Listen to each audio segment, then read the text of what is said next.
And now, ladies and gentlemen, please fasten your seatbelts. Welcome to PreneurCast.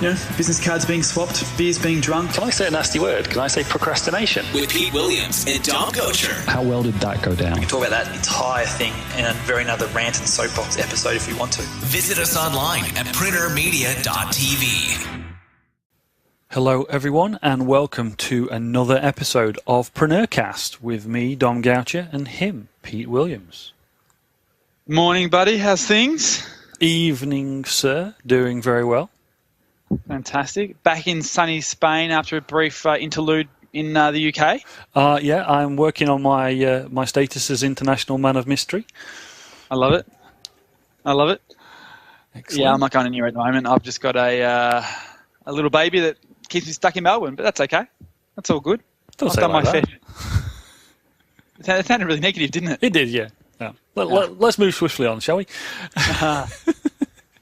So, but you have been reaching around the world with your conversations with various authors. We got another one this week, haven't we? Absolutely, yeah. With a almost man of mystery himself, I think. James, who everyone's going to listen to in a moment, is a crazy character. Got his hand in more pies than I do. And it's a fun conversation. It's a really good fun conversation about a whole bunch of different stuff.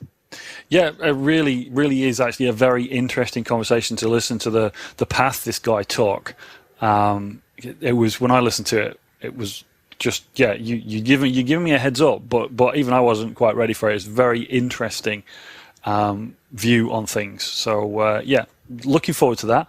But just as we have been doing recently, I just want to check out. We had some great feedback about our book episode that we did recently. We highlighted some oldies but goodies that by myself, and you put some new ones in there. So I'm always on the lookout for new things to read or consume. I'll say consume because obviously we listen to a lot of our stuff. What have you been listening to or reading this week? Anything new? Yeah, something a little bit different, which is really cool. It's a book by the lead vocalist for Talking Heads, the old new wave sort of 90s, 80s, wherever they were band, maybe probably 70s and 80s maybe, I'm not even too sure. You're not even old enough to know about them, are you really, technically? Sure, I know some of their music. But David Byrne's written this fantastic book called How Music Works, and it's actually a book.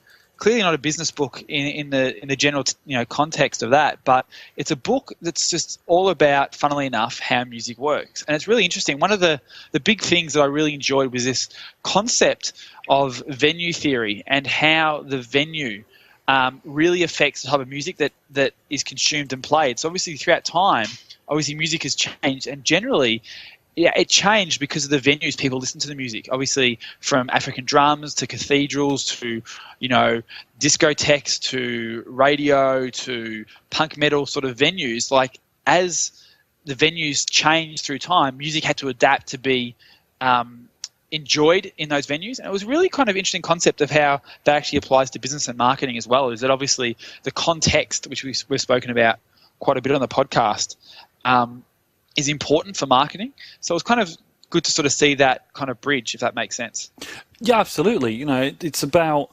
I mean, I haven't read the book, but I'm furtively making notes while you talk because I always love how you spot. We haven't talked about this for a while, but I love how you spot these things that are generically applicable or applicable to business, and you spot them in the most unusual places. And this, what you're saying there about the venue theory, it is a generic concept. It's this idea that, as I understand it from what you said, that if you understand the venue, or in some cases it may even be the platform, the way that people are perceiving things, or that they are going to be consuming what you're giving to them, that's going to affect how they consume it. And, you can go with it. Like, you can make more disco music because disco is the venue. Or you can not go with it and maybe struggle a bit because you're trying to do cathedral music in a disco, for an extreme example. Yeah? Yep. Well, funny you say I spot that sort of thing, but unfortunately, I can't take credit for that one. That was actually a book that was recommended to me by a friend called Ed Dale, who we've spoken about numerous times on the show. Oh, right. And yeah, and he's actually just released a video that kind of talks about this a little bit as well, of how technology as a venue has changed significantly over the last couple of decades and what that means for publishers of information and marketers and stuff like that. So we'll put a link to that in the show notes, and there'll be some references on preneurmarketing.com to that video series that Ed's releasing. So it was a timely listen, and obviously very relevant to what he's sort of talking about right now. Oh, well, I have to say, I don't mean to speak out of turn, but if there is anybody that can spot something that other people don't see more than you, I think the only person I know that can do that is Ed. I love to see how he spots these things. So if this has come from Ed, then I'm definitely going to read that. And yeah, I recommend, without having watched the video, I recommend that you watch it. There you go. Yep. So cool. We'll put a link to that in the show notes, definitely. All right, so let's dive into this conversation, because it's definitely a conversation between you and James Altucher. Is his name? Yes, author of a number of books, and his last one is Choose Yourself. Yeah. So I'm going to hand over to you and James, and see you at the other side. Well, James, thank you so much for joining us this morning, mate. Appreciate your time. Pete, thanks for having me on the show. This is really exciting. Awesome, man. Well, as I said in the introduction, you've got your hand in probably actually more pies than I do. I'd love to actually start out to give some context and get a real understanding of sort of, out of all the stuff you do, what do you enjoy the most? But also, how does an average week work for you? How do you actually manage everything? And what does an average week kind of roll out to be for you these days? Sure. That's actually an interesting question because, for anybody who wants to live in today's world, you have to kind of diversify. It used to be the old saying you had to diversify your income, but I think now you have to diversify your career. You can't have just one job. You can't have just one career. You have to be ready for everything in order to handle all the things either your personal life is going to throw at you, or the economy is going to throw at you, or the world's going to throw at you. You have to be able to handle it all, and that means your schedule has to be set up so that you can handle it all, so that you don't confine yourself to one jail cell or even to one prison. You kind of have to be able to move back and forth from multiple prisons. So, and that ultimately will lead to freedom. And so what I do is, I've started some businesses, but I started and sold some businesses in the 90s and in the 00s, but I also failed at a lot of businesses. So the first business I failed at, I had made millions of dollars, and then I started investing in, and I started new businesses, and I lost all of my money. Like, everything failed for me. Everything I touched turned to, dirt, or I don't want to use a bad word, but turned to worse than dirt. And I ended up broke, bankrupt. I lost my house, lost my family, lost my friends, and I was literally on the ground considering, if I kill myself now, that would be a better way for my kids to live because of the life insurance policy than if I were to live and be their father. That's how bad I was thinking. And I had to figure out how to get off the ground and survive, having nothing, no network, no connections, no money.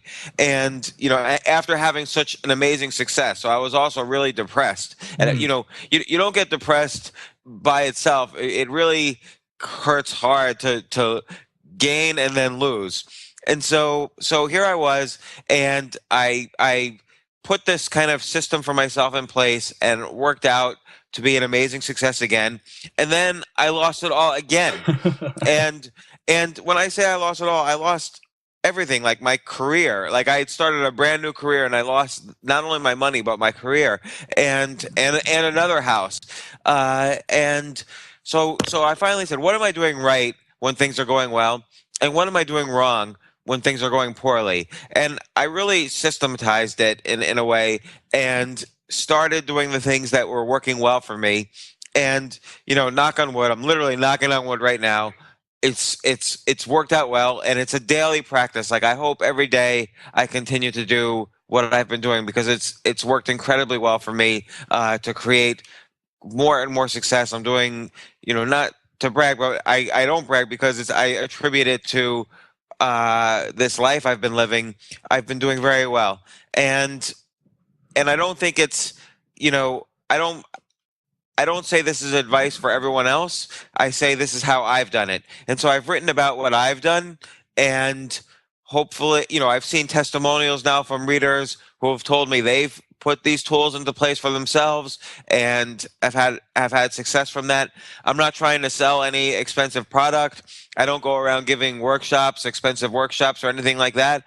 And in fact, even in my book, on the very first page of my book, I tell people, if you prove to me you bought the book and you've read the book, I will pay you your money back. So, and the idea is, I know people don't value things that they get for free, so you have to actually buy the book.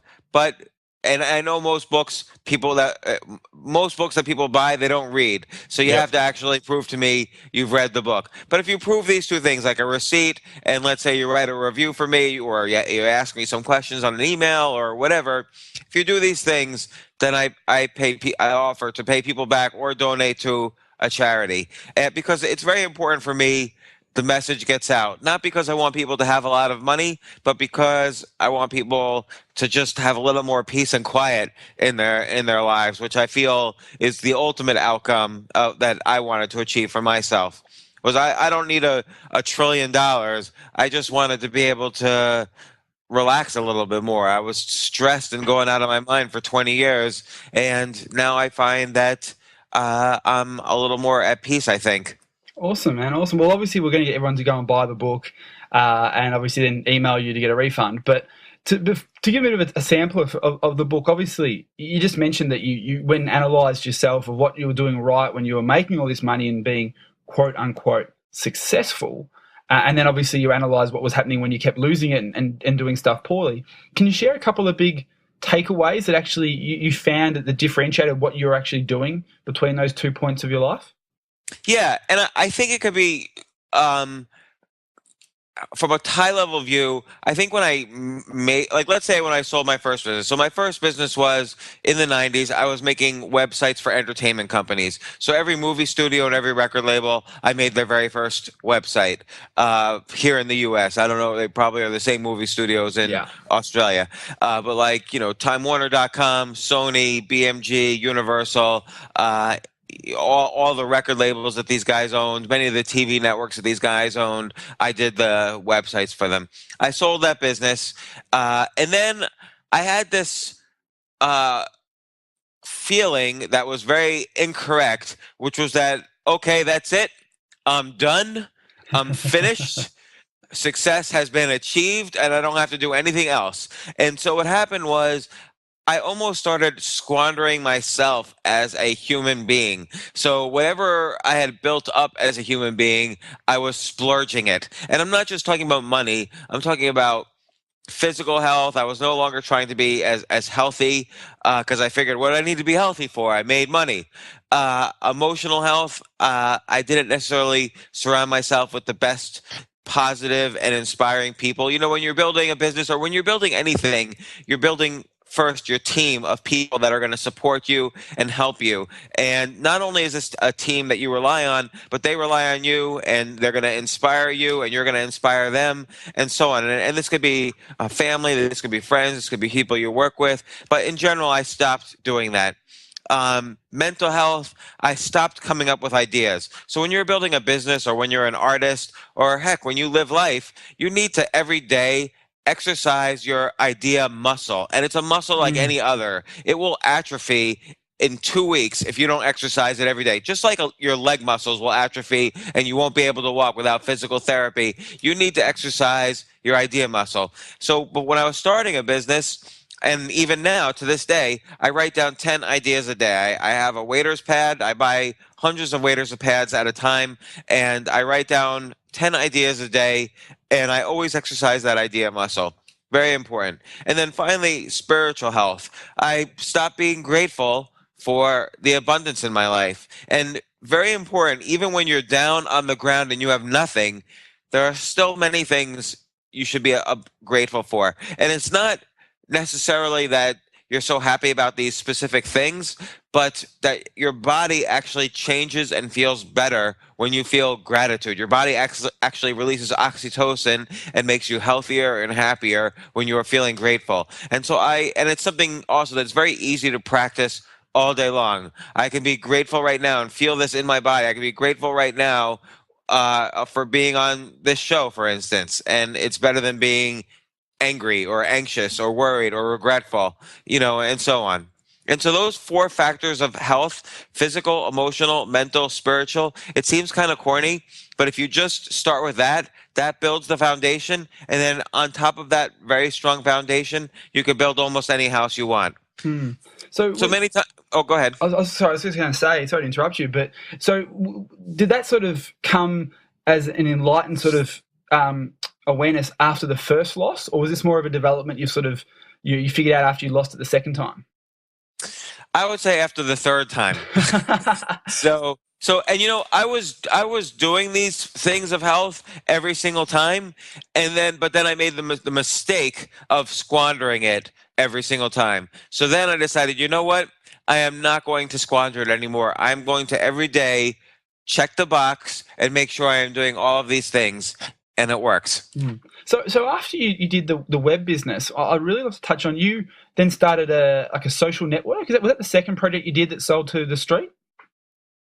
Yeah. No, I did several things. I started a hedge fund, which is an investment fund that people invested with me, and I invested in other things. And then I started various financial money management businesses, venture capital, fund of hedge funds, and so on. Then I started a website that was a very kind of new way of giving financial advice, and it was almost like kind of a social media site in the financial space, which nobody had done. So it was people got addicted to the site, and I had millions of users. And then I sold that business to TheStreet.com. Very cool. How was that dealing with a listed company and selling a business? What was sort of the really cool thing? So I think a lot of people, have this fantasy of, building up this huge business and selling it to like a listed company and, having that as like a big check on their success list. And obviously, as you just clearly said, like that is not success in the true sense of the word, because obviously, you've had those sort of wins and then, emotionally weren't able to support that. But just what was it like to actually sell a business to something like the street? Well, it's great, and it was the third time I had done something like that. So it was really, yeah. Well, actually, that was a pretty good deal. Usually, those deals are very stressful because public companies have to do an extra round of due diligence and legal, and that could take months. So you could take 6 to 9 months to close a deal, and it's very stressful because, of course, until the check hits the bank, the deal's not closed. But so that deal actually closed very quickly. But being involved in the management of a public company, and I've done that 3 or 4 times, maybe even more. I kind of forget at the moment, but at least 3 times, possibly 4. Being involved in the management of a public company is very interesting because it sort of shows you how different the typical investment analyst views a company as opposed to the people inside the company. Like, you never really know what's going on inside a company when you're just analyzing it from the outside. It's 2 very different things. But actually selling the company and having a sudden influx of money, that's an incredibly, exhilarating experience, which I highly recommend for everyone because it's a lot of fun. But at the same time, that's also the most dangerous time where you could fall into the trap of thinking, oh, that's it. Success is finished. I'm done. Very cool. Very, very cool. Well, you're listening to PreneurCast with this week's guest, James Altucher, author of Choose Yourself, amongst other books. And I want to talk about your books and a really cool thing you did with Bitcoin when you launched it in a moment, James. But there was something I didn't actually read deliberately. There's a post on your website, which is the Ultra Confidential. No, it's just JamesAltucher.com, isn't it? Yes, JamesAltucher.com, which I call the Altucher Confidential. Beautiful. And one of the posts on there that I deliberately didn't read because I wanted to play naive so I could discuss this properly with you is a post that you wrote called How I Screwed Yasser Arafat Out of $2 Million. And I'd love to hear it because I deliberately didn't read it because I didn't want to sort of, I guess, know about it beforehand because I want to have a fresh, clean conversation about it. So can you actually tell us that story? Sure, and it's a true story. So I started this company, Valtis. It was a wireless software company. So I knew nothing about wireless anything. This was 1999 when it was relatively easy to raise money, and all I would just say was, first there was the internet, and now there's going to be the wireless internet, which is going to be even bigger. And I raised a ton of money from everybody, like every major investment company put money into my company. And what I did first was I wrote about 30 letters to wireless software companies saying, I want to buy your company. And one responded, and I said to them, and they said, look, you talked to us just in time. We were about to sell our company for $17 million to Ericsson. And I said, don't sell to Ericsson. That's old school. Sell to me. I'm going to IPO in 6 months. And so I offered $30 million for their company, and I had no money and no company at all. So, I got a binding letter of intent from them where I had 6 months to raise the money to buy their company. And then I go to all the investors and I basically said, this is my company, because they couldn't go anywhere. It was a binding letter. Yeah. If I just had the money, that was my company. So I raised all the money. Then the internet bubble burst. So we actually were talking to Goldman Sachs, Credit Suisse, all these companies about taking us public almost immediately. But the bubble burst and we didn't go public. We did another round of financing. And among the investors was an investment firm from Virginia who turned out to be fronting all of Yasser Arafat's money. So Yasser Arafat invested $2 million in the company. Ultimately, we raised over $100 million. And then I wasn't involved with the company anymore after a while. Around 2008, the company got sold. And Yasser Arafat made a total of zero on his money. Only the people who put in money in the very last round made any money at all. They made their money back, and that's it. Is that because of last money in, first money out type of scenario, or? Yeah, and the company was horrible. I mean, it was one of those things where I just didn't know what I was doing, and I raised all this money because it was easy and it was horrible. Yeah, so you clearly had the skill of raising the money, just not running the business. Perhaps the entire purpose of this company was to take $2 million from Yasser Arafat and totally splurge it. It's a good story. Yes. Awesome, man. So this is the crazy thing which I love about you is that you've done so much stuff. You've run hedge funds, you've raised capital, you've written numerous books, and we'll talk about the latest one now. But before Choose Yourself, which is obviously the current book, you've self-published, right? Is that correct? Yes, I self-published this one. This was my 11th book. I've published with mainstream publishers 6 other books. Yep. So let's really quickly, out of all the books you've written, what's your favorite besides this new one? Because obviously the newest one's always your favorite. What's the other book people should read of yours? Yes, and I do have to say, this newest one is so different from all the others. It's my favorite. But maybe my other favorite before this was the one I wrote before this one called I Was Blind But Now I See, which contains a little bit more of my polarizing opinions. For instance, I don't feel young people should go to college anymore. That's no longer the best way to get an education. I don't feel people should own a home anymore. Things like that. So I Was Blind But Now I See was my book before Choose Yourself, and I think that's my most valuable one. Oh, also, I really much I wrote a book called FAQ Me, so FAQ Me, which was a compilation of questions, hundreds of questions people had asked me, over the past few years, because I do a Q&A on Twitter every week. And so it was hundreds of questions people had asked me and my expanded answers in this book. So that was called FAQ Me. And that actually might be my favorite after Choose Yourself. Cool. So let's talk about Choose Yourself, and we'll get into the marketing of the book, because I think there's some really cool stuff you've done, which I'd love to hear about. But can you sort of, I guess, give some context and explain what the book's all about? Yeah, so the idea is essentially what I was saying before, that if you're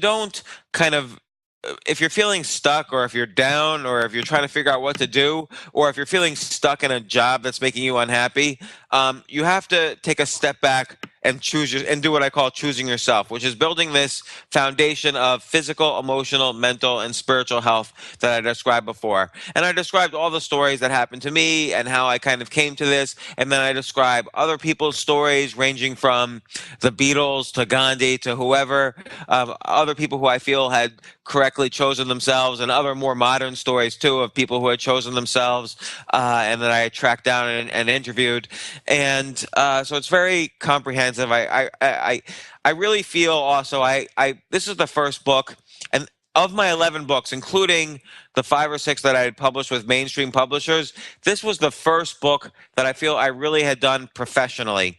So I hired professional editors who had previously edited best-selling books. I hired a professional marketing firm instead of relying on a publisher to market my book. I hired a professional design team because publishers are horrible at design. So I basically did everything a publisher would do, but I hired the best people to do it. And at the end of it, within 1 week of the book being released, I had made back my investment. And 4 weeks later, the results have just been phenomenal.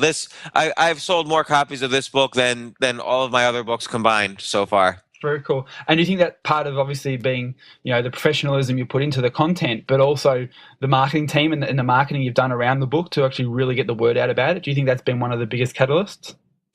Yeah, it's been both, and I don't know. Obviously, I spent years building a social media platform, both on Twitter and on Facebook and on other platforms. So I had a huge following already, and also I had my following for years from the financial space.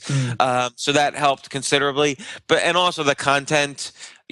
Again, I probably worked, most of the time on a self-published book. You write the book and you upload it to Amazon and then it's published. This time, I really went all out with an editor.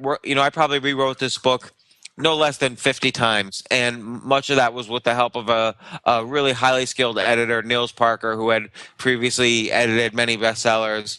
And then I worked with Ryan Holiday on the marketing. He had marketed Tim Ferriss's books, Tucker Max's books, Robert Greene's books. So I hired a really good design team. So the cover's the best cover I've ever had. The interior design, I used a company for that. They did a really good job.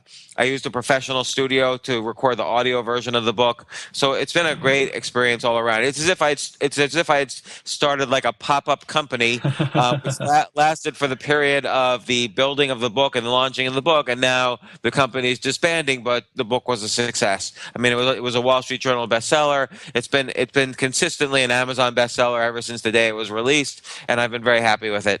Awesome, man. And this is, you're saying, just ever since it's released, and you released it not with Bitcoin, but people can actually buy the book on Bitcoin as part of the marketing campaign. Is that right? Yeah. So before I released the book on Amazon, so now of course you could buy it on Amazon for cash dollars, or credit card or whatever. And everyone should go and do that right now, but that's a whole other thing. but a month before I released the book on Amazon, I released the book on another site, bitcoin.chooseyourself.us, where if you had Bitcoins, you could buy the book. And so this was part of the, I wanted to learn more about Bitcoin myself, and I was fascinated by Bitcoin as a sort of new digital currency. I call Bitcoin Gold 2.0. Mm-hmm. But I also, in the context of trying to learn more about Bitcoin, I decided, I'm going to set up a store to sell my book as Bitcoin only. So I became the only person ever to sell their book initially only Bitcoin only. So you can argue I am the best-selling author ever with a Bitcoin only book. Love it. Did you sell a few? Yeah, I sold about 200 of them. It's not a lot, but there's not a lot of people with Bitcoins out there actually. Very true. What was interesting is I tried to get companies to build it for me, but there's actually not that many companies selling merchant tools for Bitcoin stores. So I think Bitcoin's still got a ways to go as a real currency until these companies get in shape as actually, merchants and customers ultimately create the demand. But right now, I think people are viewing Bitcoin as this trading tool, which is a mistake. So I had to hand build it myself, essentially, to sell the book on Bitcoin. Awesome. So I think there's an opportunity there for an entrepreneur to build a company that, creates merchant tools for the PayPal of Bitcoin. Yeah, exactly. No one's done that yet. Yeah. So are you as bullish on Bitcoin as the Winklevosses are with their recent IPO? No, I am not, but I think there will be at some point more and more use for these digital currencies. I don't know if Bitcoin's going to be the winner or somebody else, but if you do think there's a 1 in 1,000 chance that Bitcoin gets to be commonly accepted somewhere as a currency, then you should make 1/1000th of your portfolio Bitcoin. Yeah, very smart idea. I think that too. Like the thing like I was going to say scares me, but that's not the right word. That confused me with Bitcoin is I still find it hard to go and I can't figure out how to go and buy Bitcoin. I don't really understand how the actual currency is built, and I haven't spent a lot of time in there, but it just doesn't sort of. There's a lot of friction in the transaction right now, which is obviously one of the reasons why it is getting so much of a story and the price is where it's at. But it's too friction. It's not frictionless enough. Is probably a better way of saying it for it to be a common currency right now, I think.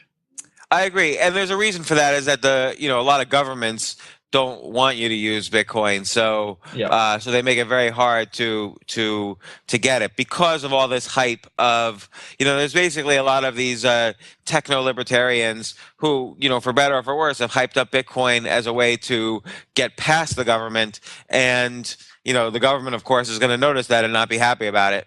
Absolutely. It'd be interesting to see how the taxing sort of situations and the governments deal with all that sort of stuff too. But that's a whole separate conversation, which is just, going to be very interesting to see how it comes out with that. But something else I recall chatting to you about or you mentioning was that you were going to try and do something with Congress in the book. Yeah, well, I was debating, and it's not necessarily with the book. I was debating in general running for Congress, and I had a whole platform, and some of the platform came from the ideas in the book, and some of the ideas from crazy. Yeah, well, I realized that afterwards that I was completely crazy because it's very difficult to actually have serious views and not just cater to the views of every other politician. Like, you basically are not treated seriously unless you have the very bland standard views of the common Democratic and Republican views in the United States. And I tried to have new and different views, which I thought were views that would help the country and views that I believed in. And I was very strongly discouraged by both campaign people and other politicians from pursuing those views, at least until I got elected. Then they said, do whatever you want. But I was encouraged to lie until I got elected. But of course, once you're elected, you kind of have to stick with what you were saying. So the whole system is essentially a machine. I found out within 3 seconds of considering running for Congress that the whole system is set up as a machine that's so tightly put together, it's impossible to change that machine from the inside. You get crushed if you try to change it from the inside. So I stick to what I do, which is I try to change things from the outside by having an intelligent conversation about the issues I believe in, as opposed to being squashed, the second I decide to, be public with with running for Congress. No, very fair. I think that's a very wise decision to make. I think it's a very strange beast, Congress and government all around the world, no matter where you are. Yeah, very true. So James, let me ask you this one final question. It's a question that we ask everyone who comes on the show here as a guest, and the question is, what's the one question I haven't asked you that I should have? Gosh, that's a good question. No one's ever asked me that before. I'll have to think for a second. No one's ever asked me, to be honest, no one's ever asked me how much money I have. Okay. So if all this stuff works, how much money I have. Good question. And go ahead. I was going to say, well, if that's the question I should have asked you, would you be happy to answer that?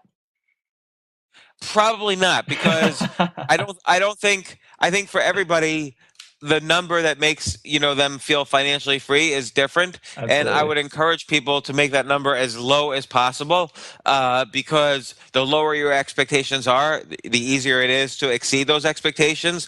But suffice to say that using this technique, and of course you can lose your money at any point, but if you don't follow, I feel if I don't follow my ideas, I will lose all my money.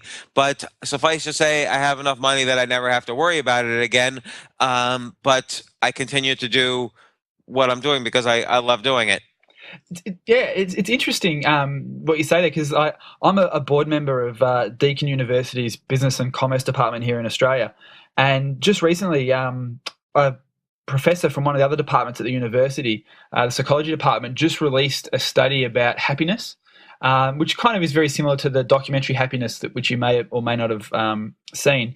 But in the documentary, they say that $75,000 is all someone needs to be happy, because everything above that doesn't scale in comparison. So, if you only make $30,000 a year, you're not going to be as happy as someone who's earning $75,000. But someone who earns $75,000 is pretty much on par when it comes to happiness as someone who earns $1 million a year or more. And it was a very similar finding. I think it's now $100,000 based on the professor from Deakin University's findings. And it's interesting to really know that. I definitely agree with that. But I also see from people that I speak with and talk to is that if you're debt-free and you have enough money in the bank to cover 3 months of your living expenses if something went horribly wrong, that is actually enough to make people happy and get the freedom that they really think they're going to achieve when they make millions. Like, whether you got millions or not makes no real difference. As long as you can cover the next 3 months of your life if something went horribly wrong, that is pretty much all people actually need when you get there. And it's understandable when you're not there that people kind of achieving to have the Zuckerberg type, experience, or your experience selling off a business to the street.com, or, having that big goal. But the chances of achieving that are pretty slim. Not everyone can list a company and IPO and make millions. So it's funny to think that, if you just paid off your debts and had even just a low interest bearing account, 4 or 5%, of 3 months worth of expenses, $15,000 even for a lot of people, that's enough to give them that comfort zone. And what's your thoughts on that? Something that intrigued me with his findings and people I've discussed with. What's your thoughts there? Yeah, I sort of agree with that. The part I disagree with is he's talking about salary, and I don't think people should have a salary. I think people should, again, diversify their career so they're getting multiple income streams. Yep. And so one income stream might be a cash asset that you have in the bank that's delivering interest. Other income streams might be consulting or writing, or doing some sort of value creation that pays you. Being introducing two companies to each other and getting a share of whatever happens there. So there's lots of different ways to make money, but I do sort of feel like if you have some certain amount, what do you really need in life? Most people don't need to have a plane. Most people don't need to have a big house. I don't even like to own like a big house or big cars or a plane or artwork or anything like that. I like to just, during the day, my ideal day is to just read some books and write and, talk to interesting people on the phone and, maybe occasionally hang out with a friend. That's like my ideal day. And so how much money do you need to have your ideal day? Well, for me, not that much. And, I also think if you have a certain amount of cash, and I'm not talking again about salary, but just a small amount of cash in the bank, you'll always be able to recycle that cash. If, again, you have that foundation of health, you'll always be able to recycle that cash into other investments and to other opportunities so you make more money. So, for instance, I was able to recycle a little bit of the cash in order to create this book and hire all the people I was able to hire, and the investment paid itself off within the first week, and after that it's more or less gravy. So now this is a new passive source of income for me.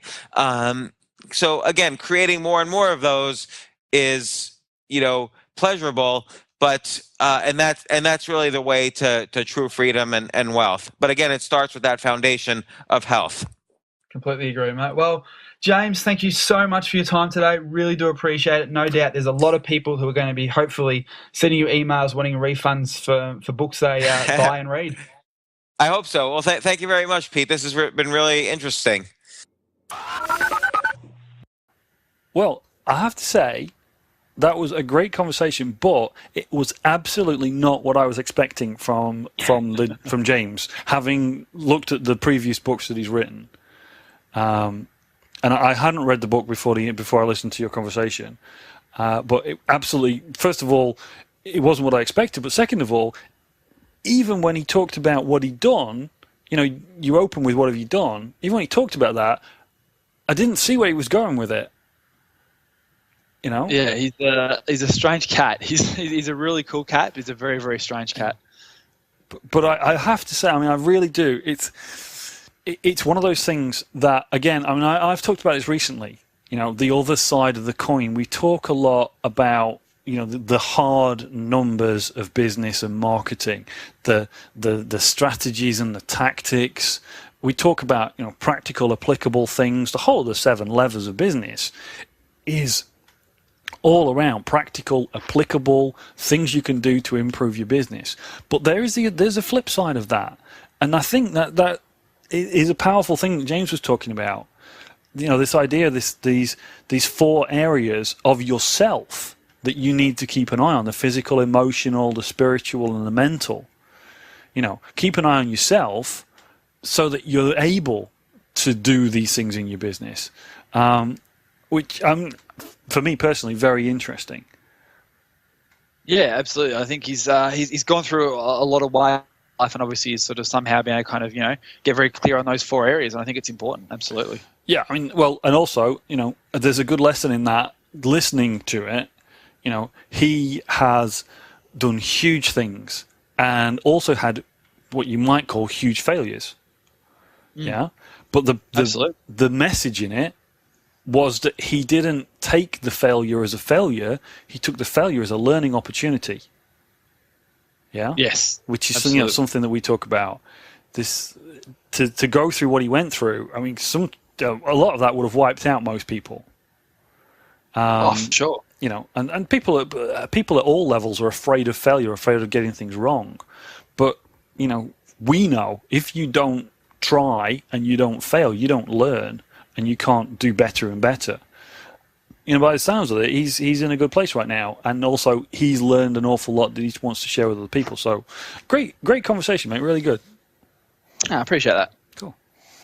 So before we listen to that conversation, I mentioned that we were getting some great feedback on our book episode that we did recently, and as we've been doing recently, we've been asking people to call in, leave us messages and feedback over on preneurmedia.tv, the little audio button that's there. And Miles Richmond left us a message recently about that very episode. Do you want to have a listen? Sounds great. Hey, Pete, this is Miles. Thank you very much for the recommendation of Love Yourself. It was awesome. And you turned me on to this dude, and I'm now reading his second book. And I just wanted to thank you. This is the first time I've ever come to your site. I will be coming back. This is super cool to be able to send you a message. So a big shout out from Oregon. Hope you're doing well. Be well, God bless, and keep up the good work. Miles, you are welcome. Thank you. Great to have that first-time feedback from you. Thank you for taking the time to leave us that message, and so glad that you got something from that episode. Absolutely. And speaking of books, obviously, we spoke about how music works at the top of the show, and, Miles mentioned our book episode. We should obviously always mention our sponsor, Audible, the choice for me for a number of years now to actually consume books. So we have a great free trial opportunity out there for all of our listeners who haven't had a crack at Audible yet. So if you head over to audibletrial.com/PreneurCast, you actually get the ability to download a free audiobook, and you can trial their service, and it can be How Music Worked. It could be one of the books we mentioned last week, or something completely different, maybe 50 Shades of Grey if you wish. It's all available there on Audible. Yeah, I can't actually at the moment find a business reason to listen to 50 Shades of Grey, so I'm actually going to say... Well, hang on, let me give you an excuse. Here is an excuse to listen to 50 Shades of Grey. I haven't yet, but apparently is one of the worst written books of all time, apparently, yet it is one of the biggest sellers of all time. So it's worth listening to sort of try and figure out what makes it work and what makes it sell. There you go. That's an excuse if you want to listen to it. Well, Pete, I applaud your ability to put a spin on that one, but just to cover it up, I'm going to say that actually, after our show on books, you recommended the Steve Martin book, which I went and listened to, and it's excellent. Oh, awesome.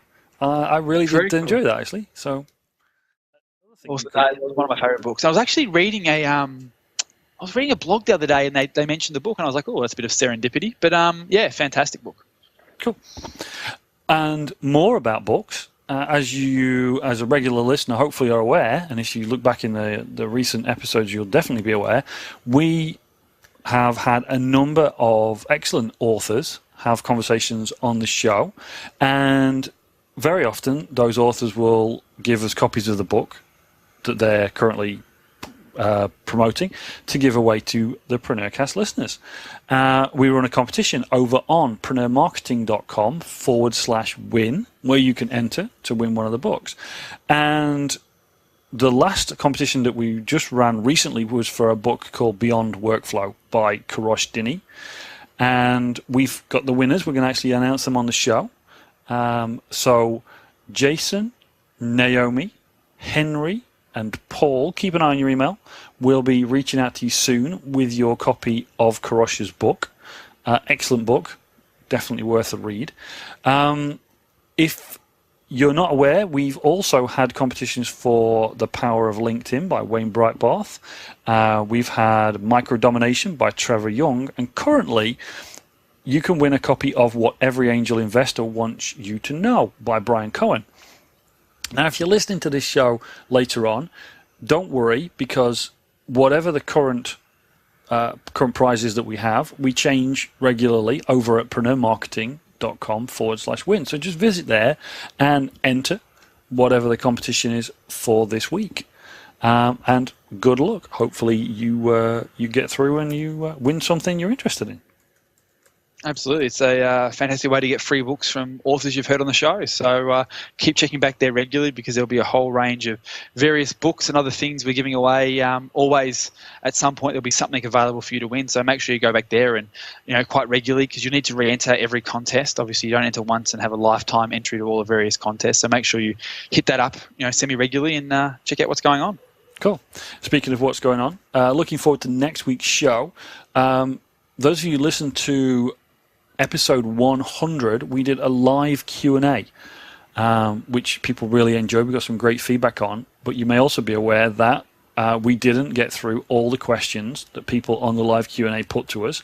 So next week, we are going to try and answer a few more of those questions that were left over from the original live Q&A. Pete and I will go through and record our answers as part of next week's show. So it just remains to say thank you, everybody, for listening. And as always, as you heard, we love your comments and feedback. If you go over to preneurmedia.tv, you can leave us a little voice note like Miles did this week.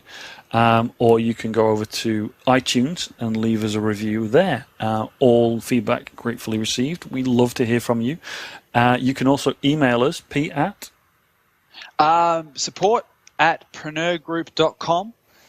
Is probably one of the various email addresses you can reach us on. Yep. And what's the very special thing if they email us, Pete? They will definitely get a response from either you or I. They will definitely get a response from you or I. Excellent, folks. Thank you for listening again. Pete, great conversation with James this week. And see you all next week. Ciao. You've been enjoying another fine episode of PreneurCast with Pete Williams and Dom Gocher. Make sure to hang out with the boys online at preneurmedia.tv or drop them a line via PreneurCast@preneurgroup.com.